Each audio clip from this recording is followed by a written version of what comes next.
तो बच्चों सॉल्यूशन में जो हम लोग आगे देखने जा रहे हैं वह है स्ट्रेंथ ऑफ H2O2 सॉल्यूशन।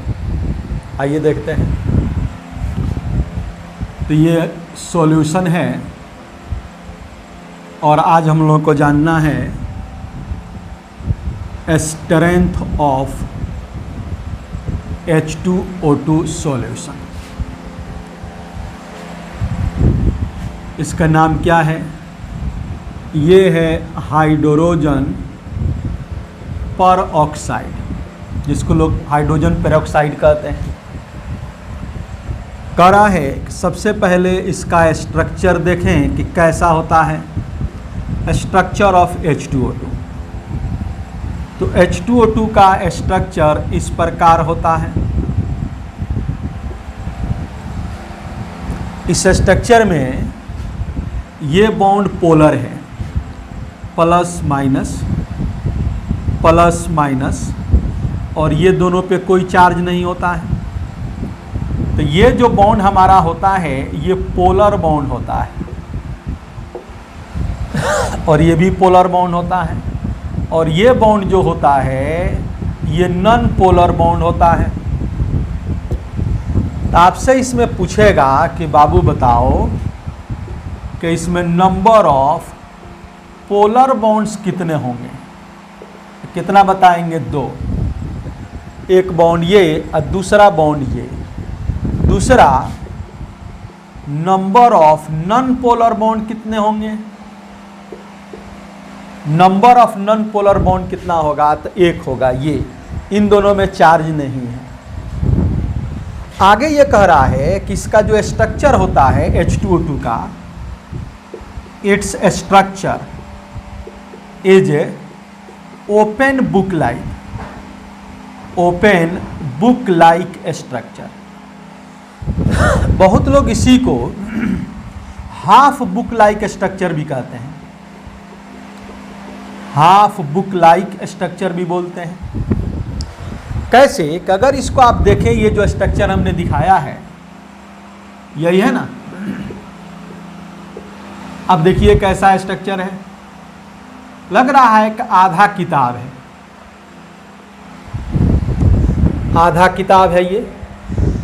तो ओपन बुक लाइक बोल सकते हैं या हाफ बुक लाइक स्ट्रक्चर बोल सकते हैं।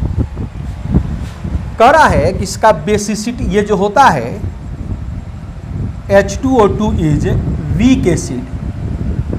ये वीक एसिड होता है। इसका अगर बेसिसिटी का बात करें तो इसका बेसिसिटी 2 होगा। बेसिसिटी 2 कैसे होगा कि ये जो हमारा है यही ना है। बेसिसिटी कौन होता है? वह हाइड्रोजन जो ऑक्सीजन से जुड़ा होता हो। तो एक यहाँ पे हाइड्रोजन ऑक्सीजन से जुड़ा है और एक ये जुड़ा है, तो बेसिसिटी 2 होगा। अगर इस H2O2 का मोलेकुलर वेट हम बात करें, मोलेकुलर वेट बात करें, तो ये H2O2 यही ना है। एक हाइड्रोजन का मास 1 होता है तो 2 है, तो 2 से गुना करेंगे। एक ऑक्सीजन का मास 16, 2 से गुना, 16 दूनी 32 और 2 34। अगर हम इसका इक्विवेलेंट वेट बात करें तो इक्विवेलेंट वेट बराबर आप जानते हैं कि मोलेकुलर वेट बटा x। x क्या है? वैलेंसी फैक्टर है। इसका वैलेंसी फैक्टर क्या है? इसका बेसिसिटी 2 है। तो ये हो जाएगा मोलिकुलर वेट 34/2 यानी 17 होगा। उतारिए।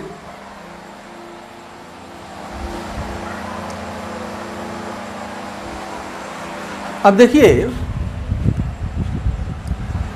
कि H2O2 is unstable molecule. H2O2 जो होता है वो अनस्टेबल मॉलिक्यूल होता है, ठीक है ना। H2O2 अनस्टेबल मॉलिक्यूल होता है। आपसे पूछेगा कि क्यों होता है, क्या कारण है, तो बोलेंगे ड्यू टू 2 फैक्टर्स। इसके 2 कारण हैं। पहला फैक्टर ये है कि प्रेजेंस ऑफ पर ऑक्साइड लिंकेज। पर ऑक्साइड लिंकेज होने के कारण परऑक्साइड लिंकेज क्या है, ये है, इसी को हम क्या कहते हैं, परऑक्साइड लिंकेज कहते हैं। तो कह रहा है कि ये परऑक्साइड लिंकेज होने के कारण। दूसरा बात क्या है कि प्रेजेंस ऑफ लोन पेयर और lone pair repulsion. Lone pair repulsion भी होता है, वो देखिए कैसे। H2O2 का ये स्ट्रक्चर है, यहां पे ऑक्सीजन के पास 2 लोन पेयर होता है, यहां भी 2 लोन पेयर होता है। ये लोन पेयर इस पर रिपल्सन डालता है, वो इस पर रिपल्सन डालता है और ये स्ट्रक्चर टूट जाता है। ये टूट के कैसे जाता है, किस तरह का स्ट्रक्चर होता है। H2O2 अगर कहीं आप रखे हैं H2O2, तो ये टूट करके ये जाता है H2O में और O2 में। इक्वेशन को बैलेंस कर लीजिए, यहाँ हाफ दे देंगे तो बैलेंस हो जाएगा। 2 हाइड्रोजन इधर, 2 हाइड्रोजन उधर, 2 ऑक्सीजन, 1 और 1 यहाँ से 2।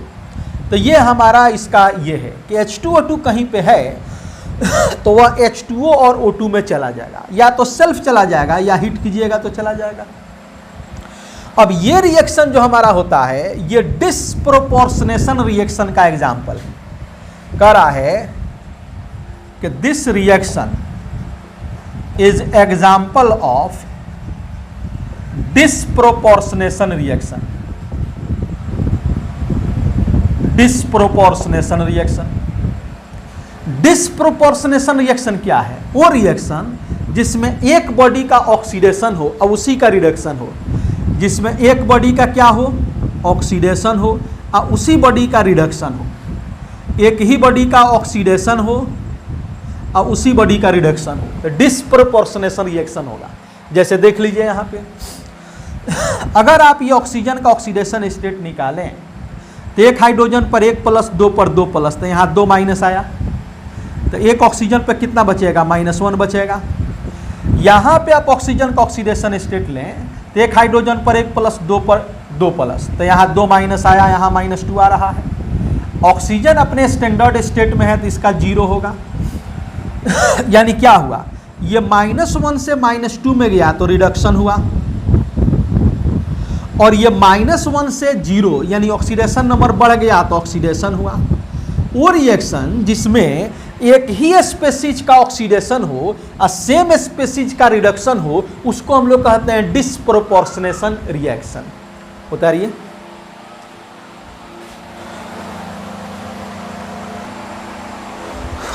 अब देखो H2O2 का क्या बात पढ़ना है। तो हम लोग को इसमें स्ट्रेंथ में पढ़ना है, एक पढ़ना है वॉल्यूम स्ट्रेंथ, दूसरा पढ़ना है मोलरिटी, तीसरा पढ़ना है नॉर्मलिटी, चौथा पढ़ना है मोलालिटी, पांचवा पढ़ना है परसेंटेज स्ट्रेंथ, वो वेट बाई वॉल्यूम होगा, ये पढ़ना है। इतना बात हम लोग को हाइड्रोजन पेरोक्साइड का पढ़ना है। ये सब किसका पढ़ना है, तो ऑफ H2O2, इन्हीं का पढ़ना है। तो सबसे पहले हम पहला पढ़ने जा रहे हैं वॉल्यूम स्ट्रेंथ। 1 नंबर हम पढ़ने जा रहे हैं कि volume strength of H2O2। Volume strength of H2O2, इसको हम पढ़ने जा रहे हैं। इसका ये एग्जाम्पल से हम लोग को समझना होगा। मान लीजिए कहीं पे लिखा गया है, कोई क्वेश्चन हम लोग पढ़े और उस क्वेश्चन में लिख रहा है कि 10 वॉल्यूम H2O2 कहीं पे लिख रहा है। कोई क्वेश्चन है, ये लिखा हुआ मिला, तो इससे हम लोग क्या समझेंगे, तो हम लोग ये समझेंगे कि एक वॉल्यूम ऑफ H2O2 गिब्स देता है या दे रहा है 10 volume of O2 gas at STP। STP बोलिए चाहे NTP बोलिए, उस पर इसका जो इक्वेशन होता है H2O2 का हम लोग जानते हैं कि H2O2 जो है उसको हीट करते हैं तो H2O में जाता है और हाफ O2 में जाता है। तो कह रहा है कि एक वॉल्यूम, इसका मतलब ये है कि एक वॉल्यूम ऑफ H2O2 गिब्स दे रहा है 10 volume O2 gas at STP। अब ये देखिए, अब ये वॉल्यूम हमारा लीटर में हो सकता है चाहे मिलीलीटर में हो सकता है। तो अगर वह क्वेश्चन में लीटर में लिखा होगा तो हम बोलेंगे कि 1 litre of H2O2 gives 10 litre of oxygen gas at STP चाहे NTP जो हो। अगर मान लीजिए क्वेश्चन में मिलीलीटर है तो हम ये बोलेंगे कि 1 millilitre of H2O2 gives 10 millilitre of O2 gas at STP चाहे NTP। याद रखिएगा ये 10 जो होता है, ये 10 ये H2O2 का नहीं है, ये ऑक्सीजन गैस का है जो निकल रहा है। कह रहा है यह नंबर, ये जो नंबर रहेगा यह नंबर H2O2 का नहीं है। ये किसका है? यह नंबर O2 गैस का है जो रिएक्शन में निकल रहा है, निकल रहा है। याद रहे, ये बच्चा बहुत कंफ्यूजन में आता है, यहाँ 10 हो या 20 हो या 100 हो जो हो। जैसे एक दूसरा एग्जाम्पल लीजिए, एग्जाम्पल नंबर 2 मान लीजिए है, वहाँ दे रहा है 50 लीटर H2O2 सॉल्यूशन कहीं पे है। तो आपको ये दिमाग में रखना है कि ये जो हमारा 50 है H2O2 के लिए नहीं है, वो O2 गैस के लिए है। फिर H2O2 के लिए क्या है? तो H2O2 के लिए हमेशा नंबर 1 है। कह रहा है ये एक नंबर होगा, वॉल्यूम है तो वॉल्यूम, लीटर है तो लीटर और मिलीलीटर है तो मिलीलीटर। यानी H2O2 के लिए एक नंबर लिया जाता है। H2O2 के लिए यहाँ पे एक लिया जाएगा, 1 फॉर H2O2। जैसे इसको देखिए, 50 लीटर H2O2 सॉल्यूशन कहीं पे दे रखा है एट STP, NTP कुछ लिखा है। इसका क्या मतलब? इसका मतलब ये समझना, ये सब STP पे जितनी भी बातें हैं सब STP पे है चाहे NTP पे है। तो इसका क्या मतलब? इसका मतलब ये आपको समझना है कि एक लीटर ऑफ H2O2 गिब्स या जेनरेट, गिब्स बोलिए चाहे जेनरेट बोलिए या प्रोड्यूस बोलिए, प्रोड्यूस क्या प्रोड्यूस कर रहा है? 50 litre of oxygen gas at STP। समझ गए बात को? कह रहा है कि 1 लीटर ऑफ H2O2 गिब्स या जेनरेट, जैसा क्वेश्चन का लैंग्वेज रहेगा उसी के अनुसार बात है कि भाई 1 litre of H2O2 50 litre O2 gas दे रहा है। एक और एग्जांपल ले लीजिए, मान लीजिए कहीं पे दिया गया है, वह दिया गया है 20 मिलीलीटर H2O2 सॉल्यूशन दे रखा है। इसका क्या मतलब? तो इसका मतलब है कि 1 मिलीलीटर ऑफ H2O2 गिव्स कितना? 20 मिलीलीटर ऑफ H2O, माफ कीजिए 20 millilitre of O2 gas at STP। जरूर समझ गए होंगे, समझ गए ना इसको? तो ये पहला हुआ। इस पर क्वेश्चन हम बात करेंगे, ठीक है ना? क्वेश्चन सब अंदर में आएगा, गप करेंगे। अभी हम लोगों ने समझा कि वॉल्यूम स्ट्रेंथ क्या होता है। वॉल्यूम स्ट्रेंथ का मतलब है कि एक वॉल्यूम H2O2 गिव्स से जितना वॉल्यूम यहां लिखा है उतना volume of O2 gas at STP। उतारिए।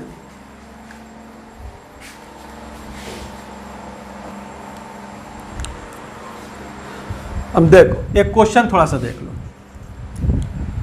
कह रहा है कि an aqueous solution way 10 millilitre 20 volume H2O2 solution. एक एक्वस सॉल्यूशन है जो 10 मिलीलीटर 20 वॉल्यूम H2O2 सॉल्यूशन है, कह रहा है कि the amount of O2 gas is produced is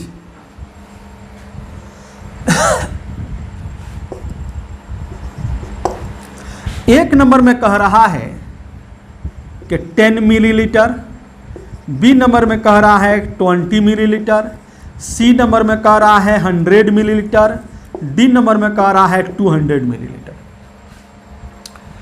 अब देखो इसको हम लोग बनाने जा रहे हैं। सबसे पहले तुम इसको थोड़ा सा बात करो। 10 मिलीलीटर 20 वॉल्यूम H2O2, देखो ये 20 वॉल्यूम जो H2O2 है इसको तो तुम तोड़ सकते हो।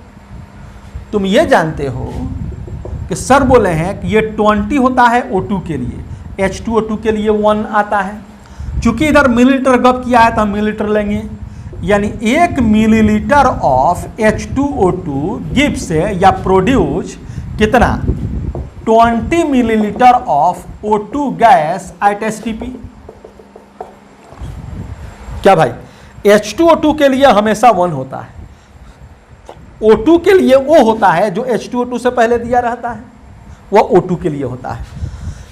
इसलिए हमसे पूछ कितना रहा है 10 मिलीलीटर में, तो 10 मिलीलीटर में हमारा क्या हो जाएगा, 20 इंटू 10 बाई, ये मल्टीप्लाई हो जाता है, ये भाग हो जाता है, बराबर कितना हुआ 200 मिलीलीटर।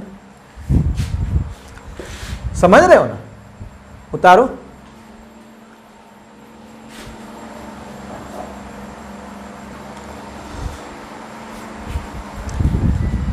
अब देखो ये हम लोग देख लिए, अब दूसरा देखने जा रहे हैं। दूसरा में है मोलरिटी। मोलरिटी हम लोग कैसे निकालेंगे H2O2 का, मोलरिटी ऑफ H2O2 सॉल्यूशन, वो कैसे हम लोग निकालेंगे। तो एक फॉर्मूला है, फॉर्मूला ये है कि वॉल्यूम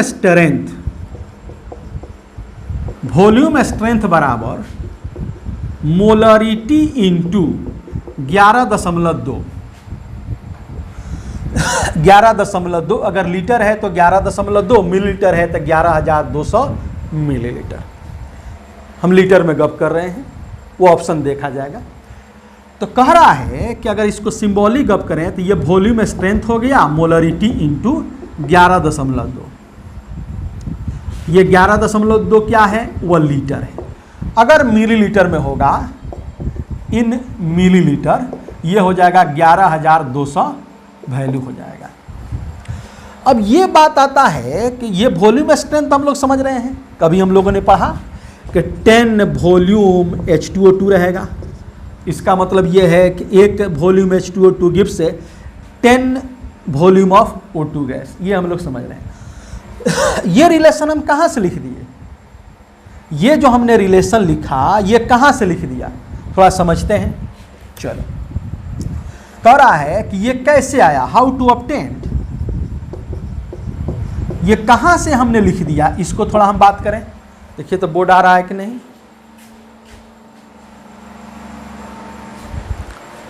चलिए देखिए, ठीक है। देखिएगा ये कैसे आया। कह रहा है कि H2O2 जो है हम लोग हीट करते हैं, या ये अनस्टेबल होने के कारण टूट के यहाँ आता है। आप अगर बात करें कि इसका मोल कितना है, यहाँ पे 1 मोल है, यहाँ भी 1 मोल है, यहाँ आधा मोल है। हमको क्या करना है, मोलरिटी और वॉल्यूम का गप करना है। मोलरिटी और वॉल्यूम इसका निकलना है और ये इसका मोलरिटी लेना है। तो 1 मोल का मतलब क्या है, 1 मोल को आप मोलरिटी भी बोल सकते हैं। इसलिए 1 मोल बराबर कितना होता है, 22.4 लीटर होता है। और आप ये जानते हैं कि भाई मोलरिटी बराबर क्या होता है, मोल बटा वॉल्यूम। तो 1 मोलर जो हमारा होगा वह 1 मोल पर लीटर होगा। यानी अगर हम यहाँ पे इसका मोलरिटी का बात करें, H2O2 तो हमको लेना नहीं है, इसी दोनों में कंपेयर करना है। तो 1 मोलर अगर ये ले रहे हैं तो ये आधा मोल, चूँकि 1 मोल बराबर 22.4 लीटर, तो उसको हम, चूँकि लीटर हमको वॉल्यूम लेना है तो 22.4 लीटर ले लिया, 11.2 लीटर आ गया, आया। हमको रिलेट करना है इसमें और इसमें। ये इक्वेशन जो बता रहा है कि 1 मोलर पे ये कितना आ रहा है, 11.2 लीटर आ रहा है 1 मोलरिटी पे।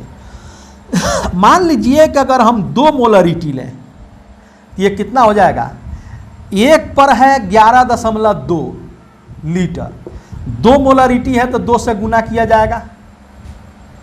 अच्छा, अगर हम 3 मोलरिटी लें तो 11.2 1 पर है, 3 लेंगे तो 3 से गुना किया जाएगा, इतना लीटर।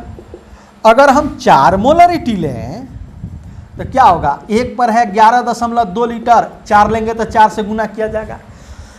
चूंकि ये जितना नंबर है ये सब मोलरिटी है और ये वॉल्यूम के स्ट्रेंथ में है, ये वॉल्यूम है। यानी अगर हम वॉल्यूम स्ट्रेंथ की बात करें तो क्या वो नहीं हो जाएगा, कहीं पे होगा 2 × 11.2, कहीं पे 3 × 11.2, कहीं पे 4 गुना 11.2। यानी वह हुआ क्या, वो मोलरिटी इंटू 11.2 हुआ। तो आप डायरेक्ट ये फॉर्मूला दिमाग में रख सकते हैं कि अगर हमको मोलरिटी निकालना हो H2O2 सॉल्यूशन का तो वॉल्यूम स्ट्रेंथ बराबर मोलरिटी इंटू 11.2, अगर वह लीटर होगा तब। मिलीलीटर होगा तो 11.2 के जगह पे हम 11,200 हम इस्तेमाल करेंगे। अब आइए हम लोग क्वेश्चन देखते हैं, उतारिए इसको।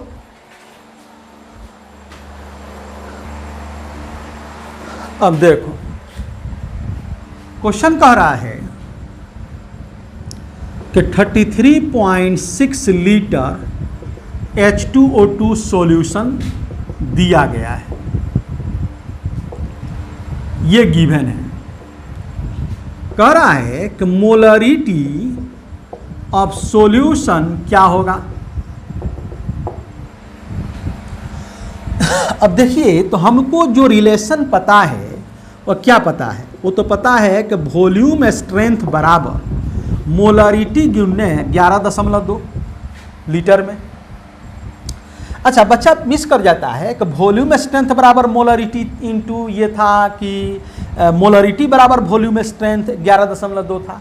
तो आप याद कर सकते हैं, भीम करके ट्रिकली दिमाग में रख सकते हैं, ट्रिक में आप भीम दिमाग में रख सकते हैं। तो क्या हुआ, तो कह रहा है कि वॉल्यूम स्ट्रेंथ तो यही होता है ना, वॉल्यूम स्ट्रेंथ ये होता है। ये कैसे वॉल्यूम स्ट्रेंथ होता है, वॉल्यूम स्ट्रेंथ है कि एक वॉल्यूम H2O2 कितना दे रहा है ऑक्सीजन गैस, वही वॉल्यूम स्ट्रेंथ होता है। वॉल्यूम स्ट्रेंथ होता है, वॉल्यूम स्ट्रेंथ बराबर एक वॉल्यूम H2O2 गिव्स से how many volume of O2 gas, यही होता है। एक वॉल्यूम H2O2 का 1 वॉल्यूम ऑफ H2O2 गिव्स से how many volume of O2 gas. तो ये 36 वॉल्यूम ऑफ H2O2 जो दे रखा है, तो हम लोग जानते हैं कि ये जो होता है O2 के लिए होता है। H2O2 से पहले क्या रहता है, 1 रहता है, यानी ये स्ट्रेंथ है, वॉल्यूम स्ट्रेंथ वैल्यू है ये। जैसे ये दिया है इतना लीटर H2O2, तो H2O2 से पहले 1 लिया जाता है स्ट्रेंथ निकालने में, ये ऑक्सीजन के लिए होता है। यानी वॉल्यूम स्ट्रेंथ जो हमारा दे रखा है वो तो 33.6 दे रखा है। मोलरिटी हमको पता करना है 11.2, यानी मोलरिटी बराबर क्या हो गया, 33.6 बाई 11.2 बराबर 3, आंसर आ गया, यानी 3 मोलर आंसर होगा। तो हम लोग मोलरिटी को भी समझे। मेरा आपको ये रिलेशन दिमाग में रखना है कि वॉल्यूम स्ट्रेंथ बराबर मोलरिटी इंटू 11.2। जब सबको हम पढ़ा देंगे तो 1 2 4 5 थोड़ा सा टिपिकल टाइप का क्वेश्चन ले लेंगे, पूरा फ्रेश हो जाएगा। उतारे।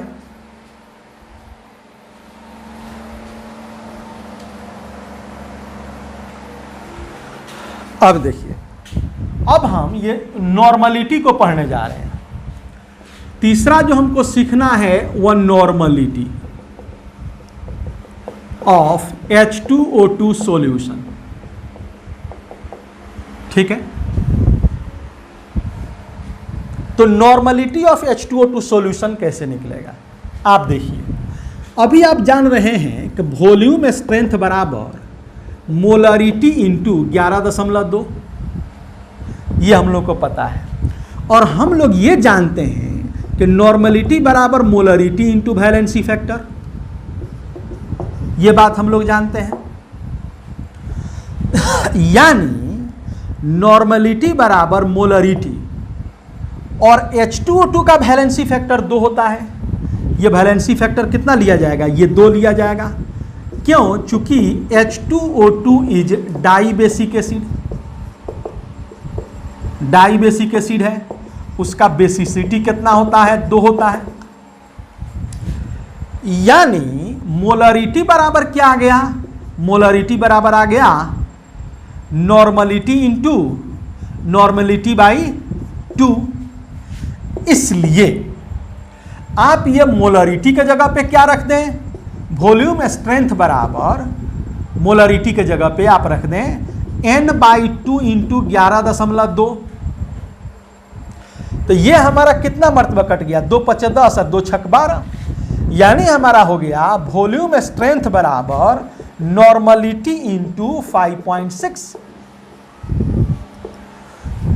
तो याद रखना भी बहुत आसान है कि अगर आप ये इक्वेशन पता है तो यहां पे तो आ ही सकते हैं, वहां आ सकते हैं। या वॉल्यूम स्ट्रेंथ बराबर नॉर्मलिटी इंटू ये मोलरिटी में भी वही साइड हमारा इस्तेमाल हुआ है। वॉल्यूम स्ट्रेंथ बराबर मोलरिटी इंटू 11.2 है। ठीक है ना, उतारे।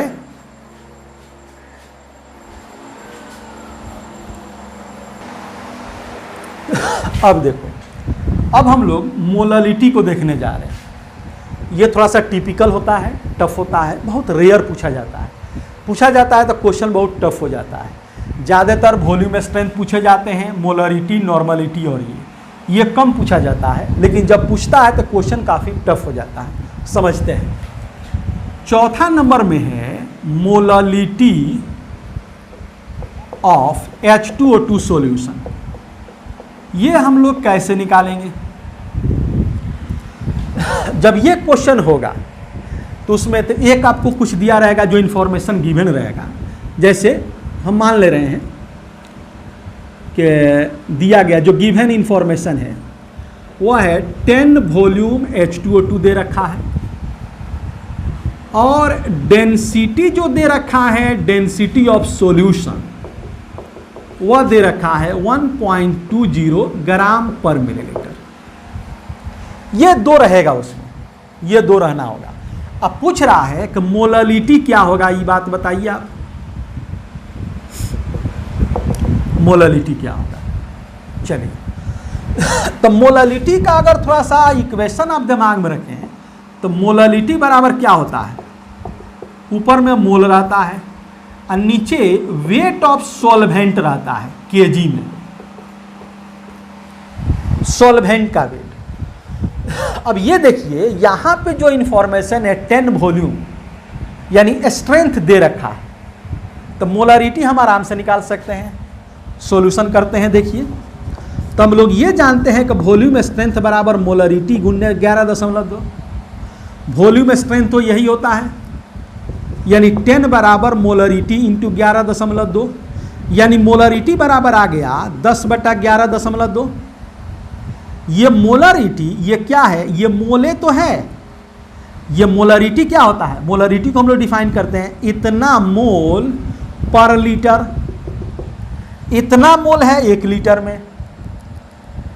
इसका मतलब ये हुआ कि इससे 2 चीज हमारा निकल गया। एगो तो मोल निकल गया, वह है 10/11.2। दूसरा पर लीटर, यानी वॉल्यूम ऑफ सॉल्यूशन जो हमारा निकला वह कितना निकला, वह 1 लीटर, 1 लीटर निकला। चूंकि यहां मिलीलीटर है तो 1 लीटर बराबर कितना हो गया, 1000 मिलीलीटर। अच्छा, वॉल्यूम ऑफ सॉल्यूशन। अब ये देखिए, अब डेंसिटी, हमको मास निकालना है। डेंसिटी दे रखा है, डेंसिटी ये गिवन है हमारे पास, वह है 1.20 ग्राम पर मिलीलीटर। जब डेंसिटी अब वॉल्यूम गिवन हो तो मास हम लोग निकाल सकते हैं, क्योंकि डेंसिटी बराबर क्या होता है, मास बटा वॉल्यूम, यानी मास बराबर डेंसिटी गुने वॉल्यूम। डेंसिटी कितना है, 1.2 ग्राम पर मिलीलीटर, और ये कितना है वॉल्यूम, 1000 मिलीलीटर।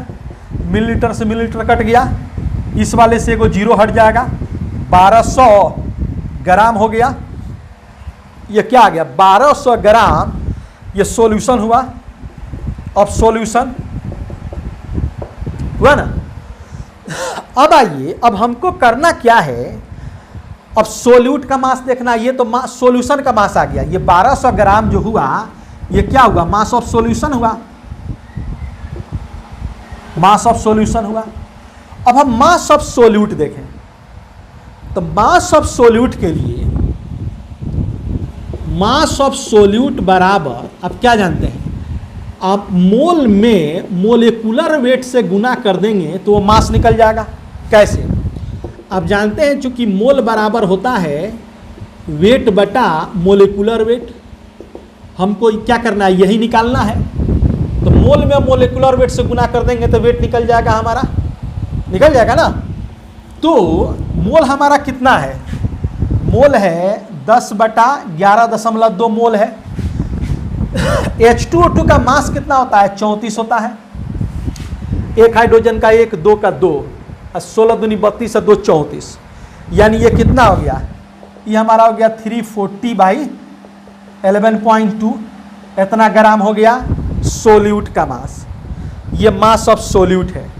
तो मास ऑफ सॉल्यूशन पता है, मास ऑफ सोल्यूट पता हो गया, तो मास ऑफ सॉल्वेंट निकाल सकते हैं। इसलिए मास ऑफ सॉल्वेंट हमारा कितना होगा, मास ऑफ सॉल्वेंट हमारा कितना होगा, 1200 माइनस 340/11.2, ये किस में हो गया, ग्राम में। ठीक है। अब आई, अब इस सब वैल्यू को यहां पुट कीजिए। मोल हमारा कितना है, मोल रखना है, मोल तो यही है, यही ना मोल है, यानी मोललिटी बराबर, मोल कितना है 10/11.2।